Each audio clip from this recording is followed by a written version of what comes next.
Hi, everyone, and welcome to our women's soccer edition of the Pro Panel hosted by BlazePod.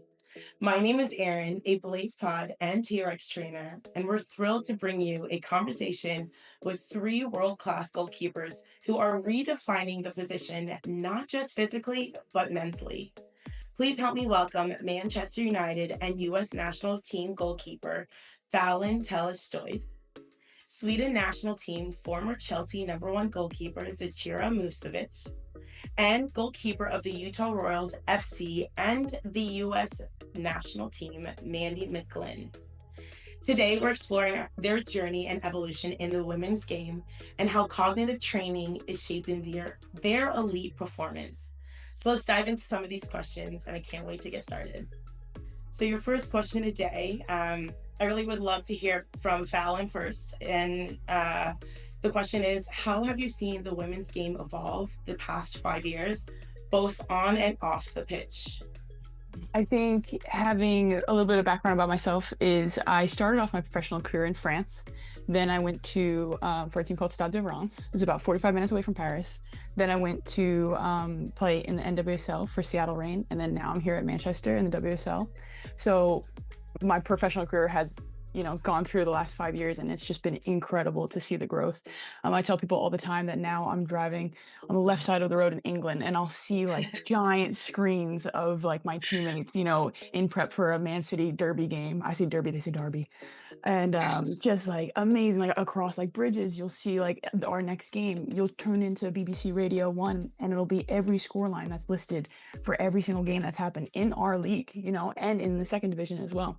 So these are things that I definitely didn't see when I was playing in France. It was a bit of a struggle then at that time of my professional career. And so I've just been loving it. And then I did just do a camp yesterday, and there were so many little girls in their big goalkeeper gloves just excited for the sport. So that's a testament to all the goalkeepers that have come before me and have made it so accessible for young girls like them, and then myself as well. And probably giving you a flashback of when you were in those gloves too, right? Yeah. Yeah. The times that you're wearing like this massive jersey that you're absolutely swimming in. Yeah. Well, I love that. Thank you for sharing. And Zechiro, how about you? I'd love to hear your perspective as well. No, I agree with Fallon. It's happened a lot during these, I would say, last few years in the women's game. I think the quality has improved massively, both on the pitch by players, but also off the pitch with facilities and different conditions that gives us players the opportunity to perform on a really good level. So that's really satisfying to see. And at least the goalkeeping position, which we can see the quality has improved massively. I don't see that many discussions anymore about having smaller goals or a smaller ball or stupid comments like that. But so no, the game has really improved in different perspectives, which is really satisfying to see from a player's perspective, not least. Yeah, absolutely. Between different resources that are on and off, right? Of course, you love to see that. And just like having the growth just change is it's really beautiful to see. So thank you for sharing. So as I mentioned earlier today, I am on camera sometimes or most days. So I have my own little ritual that I do to like hype myself up and get out there and coach. So I wanted to know, Mandy, what is maybe a routine or something you do to kind of like hype yourself up, get ready to get into the routine? I always have like the same playlist. So like I know like every hype song that comes on for me. Eminem like really helps me get in there. Okay. But I have like also like a flow. It's weird. Like I have like hype music and then I do like a yoga flow like before the game. And it's like a good balance of like zen and hype. So that's kind of like my routine going into the game. And then I think we all like hit the blaze pods before we get on the field. So yeah. I love that. Super cool. Fallon, what about you? I'd love to know. Yeah, same. My pregame ritual definitely involves like a nice walk outside. Definitely either grabbing a coffee, or if there's like a little local preserve, I like to see what animals are about, take my camera, take some photos. But then once it gets a little bit closer to game time, that's again where me and Mandy's ritual are pretty similar. Whereas it's like I'm pretty conscious of the music that I'm taking in, pretty hardcore rock and metal, honestly. And then yeah, absolutely hitting the BlazePods, just making sure I'm getting my reaction time in. And I found that it really helps me get ready for really brightly lit stadiums, which I had to get used to in the UK. So yeah, a lot of those tools just helping me prepare for the game, be as relaxed or as hyped as I want to on that game day. No, that's great. I love that. Thank you. And Suchira, I'd love to know yours too. Just out of curiosity, what was your routine when you were consistently playing and when you're going to get back? No, but I like to keep it simple. Have a Okay. fresh mind. I love to clean on the game day. So on game day, Okay. the house is really clean because I feel like when it's clean, my brain is clean from all the clutter. So, but very easy going, and that's what I'm realizing more and more. It's keep it Yeah. simple and then save the energy for the game, and then when the game kicks on, just rely on the things that you know and trust your the stuff that you know. Yeah, absolutely. Well, thank you for sharing that, ladies. I really appreciate it. One question that I'd love each of you to answer. We'll start with Zachira first. How important is cognitive or reactive timing? Like I know some of us have mentioned that you use the blaze powder right before you get on the field. So I would love to know your perspective on how important that is and how you've incorporated it throughout training, not just before you get on, but in your training and working out throughout. I think it's hugely important, the cognitive training. I think the brain is a muscle that we don't speak enough about, especially in the goalkeeping position. I think that's maybe our main tool in what we're doing, and I always look to how I can improve in how I can improve different muscle groups in my body. But I think the last few years I've also been really curious about, okay, how can I develop my brain? How can I be as relaxed that I want in a game? How can I go from being really hype that Mandy is mentioning, and then being really zen in a moment where you can actually make that hard save? So, and that comes with the cognitive training a lot, and that's also something that I like with BlazePod, that you can keep it really simple but still activate that important muscle, which the brain is. So for me, I think it's crucial to be able to have a good game. I agree. Thank you for sharing that. Very insightful. Fallon, I know that you've said before that scuba diving and breath work has really helped you. But how about in the sense of like Blaze Pod specifically helping you get there cognitively as well as relaxed and cued in as well? Yeah, I think it's actually almost the opposite for BlazePods, the way I use them. It's almost to create an overload to get me into that a bit of a stress state that you can only get into sometimes. And then also it's a bit of fun. It's kind of like that school kid level of fun where you can just get like a little bit challenge outside of the goalkeeping, that we're always so used to the routine of catching a ball, diving, and now it's a little bit different of these like light up colors and you want to be a little competitive with your other goalkeepers. But yeah, so that's definitely works really well with my scuba diving, which is the one that definitely keeps me zen, because goodness, is it beautiful underwater. And then the blaze pod's kind of on the opposite side of the spectrum, where it kind of like gets me in that reactive phase, now working at like a high capacity that you would see in the professional world. Fallon, can I ask a question there?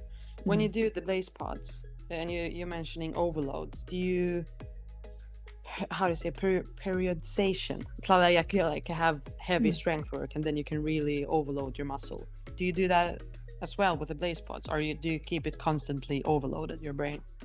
Oh, so very good, like nice, because sometimes I will take away, so I'll just be adding actions with the blaze pods. So when I talk about the overloading, normally I'll be doing a passing exercises and the blaze pods will be on the heads of the mannequin.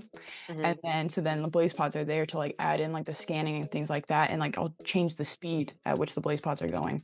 And that changes whether or not I can take one touch or two touch, change the different colors and what my objective is with it. And then we'll get to a point where maybe I'll be doing some handling and then I'll just simply take away all the other distractions and then just be using the blaze pod just for a reaction time. So definitely changing it with regards to what I want out of it. Cool. Nice. Yeah, that's something that I've found really beneficial. Yeah. And Mandy, what about you in regards to training with BlazePod and cognitive development? How have you used it in your training? I agree. I think it's massive. I think for me, like when we do overload with BlazePods, it's like, how can I stay calm? and in control of my body and my movements. And like that's the challenge I think that we all like have as goalkeepers, is controlling our movements and using it in those specific patterns. So adding a step, or adding a turn, and being able to control and not pulsing so much. I think it's not only just for my brain for like reaction speed, but it's like, okay, it's my whole body, like thinking about what I'm doing and positioning. And I think that's how I use it best. And it's been really great for my development. Training. I love that. Thank you, ladies. We all know that the summer Euros are coming right around the corner, and we know how the sport has developed and changed throughout the years. So I just wanted to know, what do you hope this summer's Euro will do for the visibility and growth of women's football in Europe? And do you see it having an impact on the women's game in the States? Mandy, we go with you. I feel like in the States, we always love like international football. We like love World Cups and Olympics, and we like love watching the countries play, but we don't know a lot about like the WSL or the Italian league or the Swedish league. So I hope that it gains like viewership, and like people like certain players and then follow them back into their club, and watch the Champions League. And the best thing is about like morning premier soccer in the US. So I hope that gains that viewership for sure. Yeah, absolutely. And Zitira, being that you're abroad, how have you seen things change and kind of get a little bit more exciting around this time? I think all the preparations, but also how I think in the women's game specifically, if you follow a player, it doesn't really matter where that player plays. You follow the player and the story behind it. So that's something that I find really cool about the women's community. And I think that's something because so many players are moving all across the whole world, because the women's game is improving massively. So you can play in the US, you can play in Europe, in all the different leagues, and still play for a really, really good team. So that's something that I find really nice about the women's game. But yeah, heading to a tournament, I won't play this tournament this year because I'm pregnant and expecting a little girl in a few weeks. But it's such a special feeling to prepare for a tournament. Yeah. And all the preparation and hard work that you put in to be able to perform at that specific time, it's incredible. Yeah, no, absolutely. I truly agree. And I'm excited for when you're back out there and whenever ready to take those next steps. And yes. Last question. So thank you so much for joining in. My last question is a little lighter. I wanted to know each and every one of your role models. I guess what got you into this career? What first got you into soccer or football? Who were your role models and maybe mentors? And how do you embrace that into your everyday life and training? Fallon, we'll start with you. Yeah, so I think growing up, I have to say that I just loved Manuel Neuer and Keylor Navas. My first goalkeeper coach here was Costa Rican as well. So Navas, he was actually he had some of the first like YouTube videos online. So I would just sit and watch his goalkeeper trainings on repeat all the time. And he was just flying over flags and things like that. And then even tuning into the Olympics, we have like the women's water polo goalkeeper who I just like loved watching for some, like, well, not for some reason. She was an absolute boss in net and in the water, and probably had a little bit of it too. So just the athleticism that those goalkeepers had was something that I really wanted to, kind of copy in my game when I was so young. And I think that's helped me to today, and hopefully we see that in my game today. And so that's kind of like the role model that I hope to be for younger girls, is bringing in that it's not always just about the soccer too, that we can have hobbies off the field that help us so much on the field to keep us in a good place mentally. And that's what I hope they know, is that just keep the fun of it as much as you can. No, I love that. Thank you so much. Mandy, what about you? My mom was my soccer coach growing up. So that was so fun for me. And I just really created like soccer and like family for me. So like, that's just kind of like why I love the sport, is like my teammates. And, growing up together was so fun. I had the same team till I was 18. And that was just really cool. And then I was All-American through and through. I loved Tim Howard and Hope Solo. I went to the 2015 Germany World Cup. And I like waited hours and hours and hours for Hope Solo to come out, and she like signed my forehead. And I was like, I want to be Oh, there. And I have like this picture in the crowd. So like that was my inspiration growing up. And it was really cool to see that. And now I'm like with the national team is just crazy. So just keep going. Like you never know what's gonna happen. I think that's my advice. And like always shoot for your dreams, and you might end up at a World Cup. I don't know. We'll see. with you now signing foreheads. Yeah, yeah. It's crazy what I sign now. I'm like, what? Zachira, what about you? The ones that were already mentioned. Manuel Neuer was a big role model. Hope Solo was a huge role model, maybe the only female role model that I had when I was a kid. Just growing up watching them play. Even if I didn't start off as a goalkeeper, but somehow ended up in goal. So yeah, those were huge ones for me. My mom didn't know a lot of female players, but she knew who Hope Solo was. So if she back then, if my mom knew who you were big. If mom knew you, you actually made it. Yeah, you made it. So that's the goal for the next generation. Dream big and aim for Zachira's mom too. Oh, I love that. Well, I'm sure each and every one of you are all role models for the next generation to come already. And I can't wait to see like how the sports develop, how we all play in the future, and how we take on both our individual selves and our careers on and off the pitch. Obviously, we have life outside of our professional, and I love seeing how each and every one of you have different interests off the field, you know? So thank you so much for sharing everything. I do appreciate your time, and you are all so greatly valued. Just want to go ahead and wrap up the Pro Panel Women's Soccer Edition, and a huge thank you to all of you, not both, all of you, Fallon, Zachira, Mandy, for sharing your insight and experience and your passion towards the game, as well as how you use the pods and what you love to use, how you find that challenge, and how you like to train with them. So thank you so much. And I hope you enjoy the rest of your day. And until next time.